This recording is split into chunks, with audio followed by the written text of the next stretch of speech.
और जो नेफ्रॉन है हम इसको एक और तरीके से क्या बोल सकते हैं, एक्सक्रीटरी यूनिट बोल सकते हैं। एक नेफ्रॉन को एक्सक्रीटरी यूनिट, नेफ्रॉन को एक्सक्रीटरी यूनिट, सिंपल सी बात है, राइट। उसके बाद हमने बात की कि जो नेफ्रॉन है इसका जो ऊपर का पार्ट है वो है बोमेन्स कैप्सूल, और बोमेन्स कैप्सूल का जो लोअर पार्ट है वो कनेक्टेड है टिब्यूल से। यहाँ पर जैसे कि मैंने आपको बोला कि यहाँ से यहाँ तक पकड़ो तो यहाँ पर पूरा एक नेफ्रॉन बनता है, बट ये पूरा ऐसा एक टिब्यूल है, राइट। ये पूरा ओके जो आपको ये ब्लैक में दिख रहा है जिसके साइड में ये ऐसा कैपिलरी लाइक स्ट्रक्चर है, सो ये पूरा एक ये क्या है, टिब्यूल है।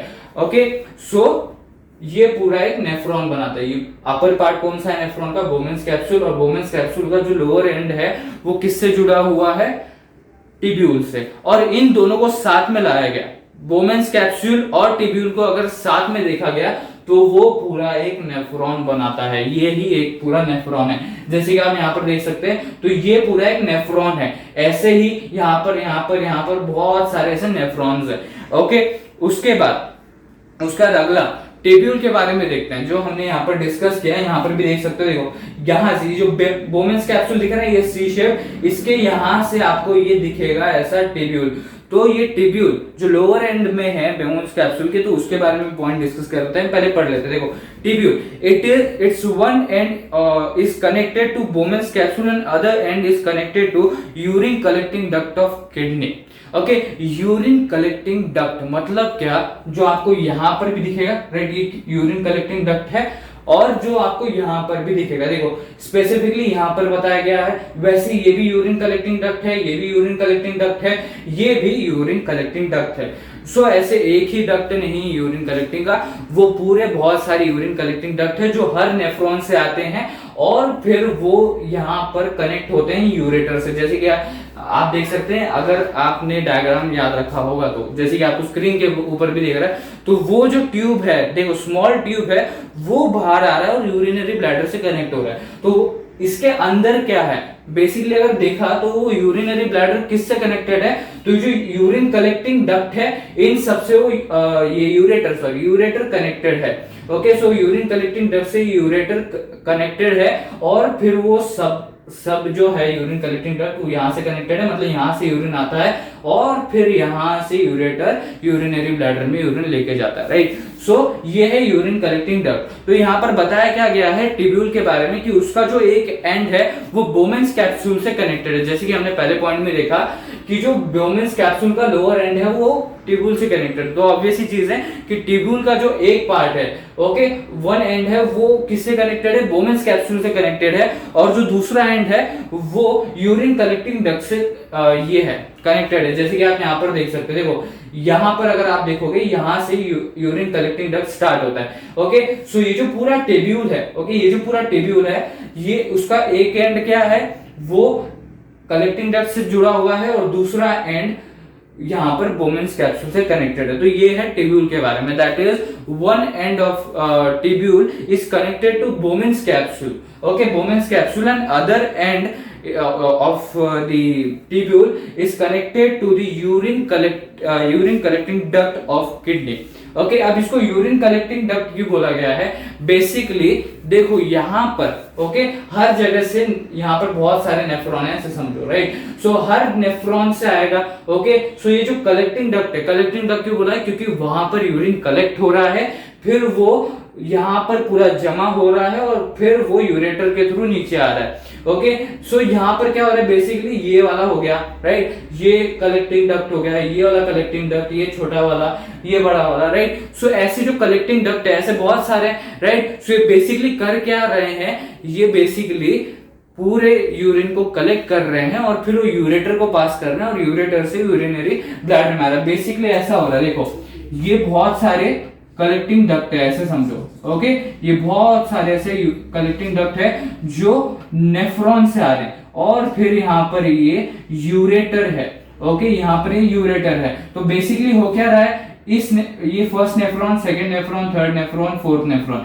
तो ये 4 नेफ्रॉन है, तो चारों नेफ्रॉन से यहाँ पर यूरिन आएगा, ओके यहाँ पर वो कलेक्ट करेगा, फिर वो यहाँ पर पास होगा और फिर वो यूरेटर कहाँ लेके जाएगा, यूरिनरी ब्लैडर में लेके जाएगा। तो ये समझ में आया कि कलेक्टिंग डक्ट क्यों बोला गया, urine collecting duct specifically, right. So ये था हमारा urine collecting duct. Okay, so देखो टिब्यूल के बारे में पता चल गया, बोमेन्स कैप्सूल और कलेक्टिंग डक्ट से कनेक्टेड है वो। ओके, अब बोमेन्स कैप्सूल के बारे में देखते हैं, स्पेसिफिकली थोड़ा सा बोमेन्स कैप्सूल के बारे में देखते हैं। तो देखो बोमेन्स कैप्सूल जो है वो एक ब्लड का बंडल कलेक्ट करता है।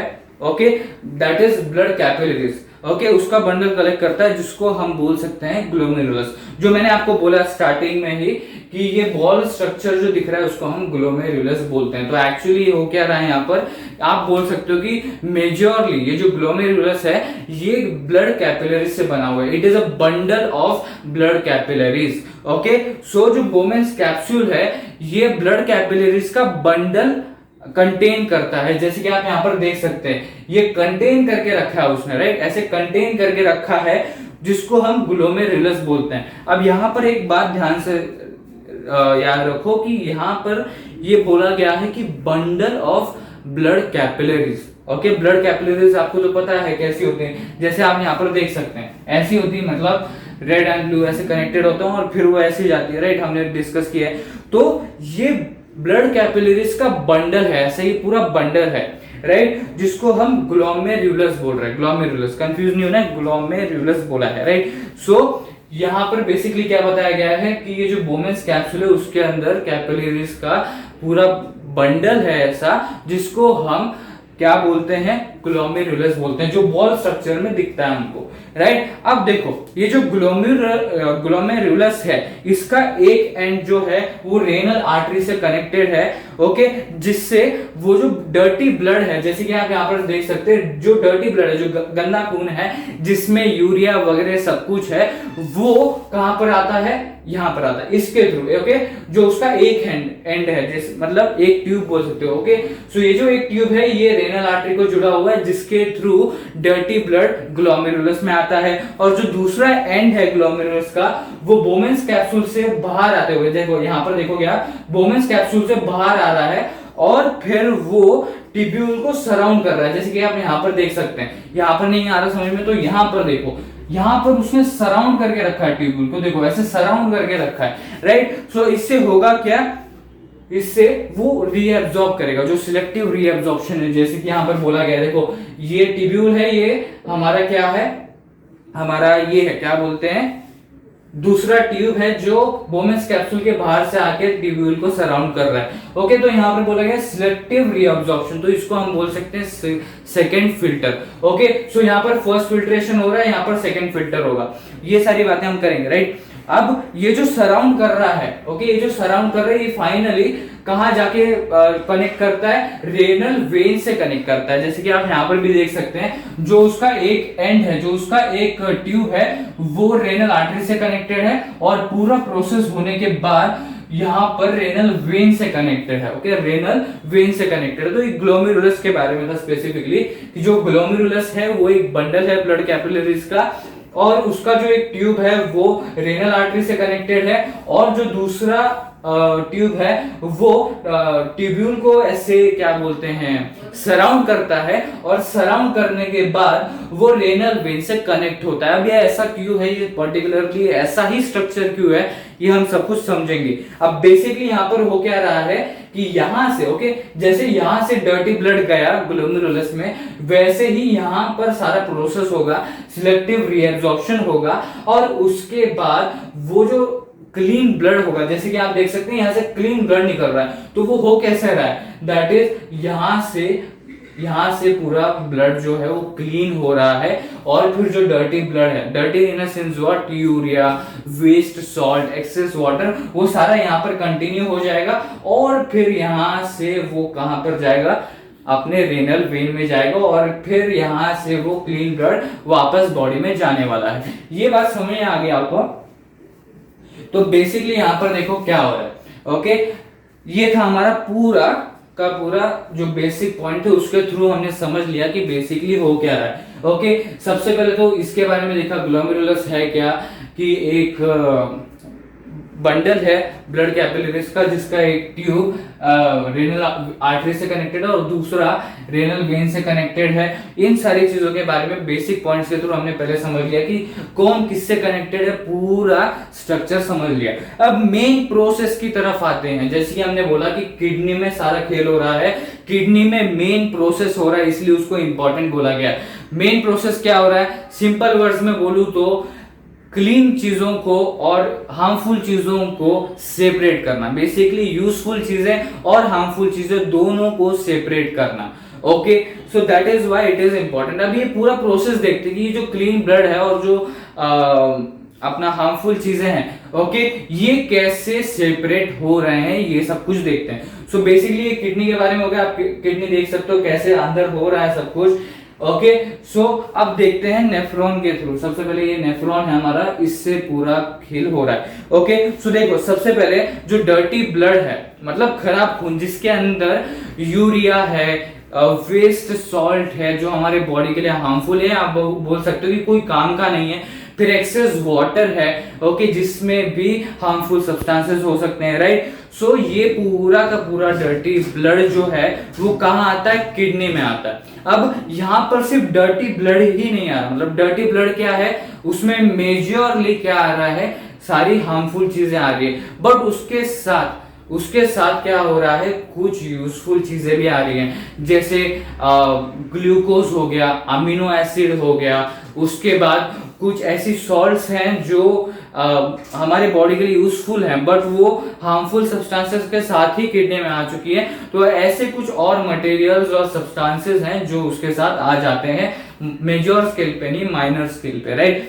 सो अब उसको भी क्लीन करना है। जैसे कि मैंने बोला कि ऑब्वियस सी चीज है कि किडनी में यूजफुल चीजें और हार्मफुल चीजें सेपरेट हो रही, तो बेसिक सी चीजें और ऑब्वियस सी चीजें कि यूजफुल चीजें भी आई हैं। ओके, तो बेसिकली हो क्या रहा है, ऑक्सीजनेटेड ब्लड आया और ऑक्सीजनेटेड ब्लड गया, बट दोनों में डिफरेंस है। दैट इज जो पहले ऑक्सीजनेटेड ब्लड आया था वो था डर्टी ब्लड, मतलब क्या, उसमें हार्मफुल सब्सटेंसेस थे। पर जो किडनी के बाहर जो ऑक्सीजनेटेड ब्लड गया है उसमें सिर्फ यूजफुल चीजें ही हैं, glucose, amino acid, useful salt वगैरह, ये सारी चीजें हैं। ओके, सो सबसे पहले जो डर्टी ब्लड है वो किडनी में आएगा। कैसे आएगा, रेनल आर्टरी के थ्रू। ओके, तो अब आपको पता है रेनल वेन किसको बोलते हैं, रेनल आर्टरी किसको बोलते हैं, जब हम बाकी के प्रोसेसेस में देखते हैं, राइट। सो ये सारी चीजें हम डिस्कस कर चुके हैं। सो जो डर्टी ब्लड है, यहाँ पर देख सकते हैं डर्टी ब्लड रेड से किया हुआ, ब्लू मतलब बेसिकली वो बताने की कोशिश यहाँ पर कर रहे हैं कि ब्लू से मतलब जो रेनल वेन है यहाँ से क्लीन ब्लड निकलता है, राइट। सो देखो जो डर्टी ब्लड है वो किडनी में आता है, पर कैसे आता है, रेनल आर्टरी से आता है। यहाँ से ये दिख रहा है आपको, रेड स्ट्रक्चर दिख रहा है, रेड ट्यूब दिख रहा है। सो यहाँ से डर्टी ब्लड आता है किडनी के अंदर। अब किडनी के अंदर जैसे कि हमने बात किया कि ग्लोमेरुलस का एक जो ट्यूब है वो कनेक्टेड है रेनल आर्टरी से। ओके, रेनल आर्टरी से, जैसे कि आप यहाँ पर देख सकते हैं रेनल आर्टरी से यहाँ पर कनेक्टेड है। So one end of the glomerulus is connected to renal artery, और इसी के वजह से क्या होता है, इसी के सहायता से, इसकी हेल्प से जो डर्टी ब्लड है वो ग्लोमेरुलस में पहुंचता है, राइट। सो बेसिकली यहाँ पर हुआ क्या, सबसे पहले डर्टी ब्लड आया अंदर, ओके, और यहाँ पर अब क्या हुआ, यहाँ पर जो एक ट्यूब है वो रेनल आर्टरी से कनेक्टेड है, तो ऑब्वियसली क्या होगा, ग्लोमेरुलस के ट्यूब के थ्रू ये जो डर्टी ब्लड है वो ग्लोमेरुलस में चला जाएगा। ओके, अब ग्लोमेरुलस में ओके फिल्ट्रेशन हो रहा है, ओके, वो हम बाद में डिस्कस करते हैं। पहला पॉइंट समझ में आ गया, डर्टी ब्लड अभी किडनी में आ चुका है। ओके, डर्टी ब्लड अभी किडनी में आ चुका है, और डर्टी ब्लड में मेजरली सारे हार्मफुल चीजें हैं और माइनर स्केल पे थोड़ी सी यूजफुल चीजें हैं जो हमारी बॉडी के लिए डेवलपमेंट और मेंटेनेंस में काम कर सकती है। ओके, सो डर्टी ब्लड पहले रेनल आर्टरी से आता है यहाँ पर, और जो ट्यूब जुड़ा हुआ है, कनेक्टेड है रेनल आर्टरी से, ऑब्वियसली उसके थ्रू क्या होगा, फिर वो जो डर्टी ब्लड है ओके वो ग्लोमेरुलस में चला जाएगा।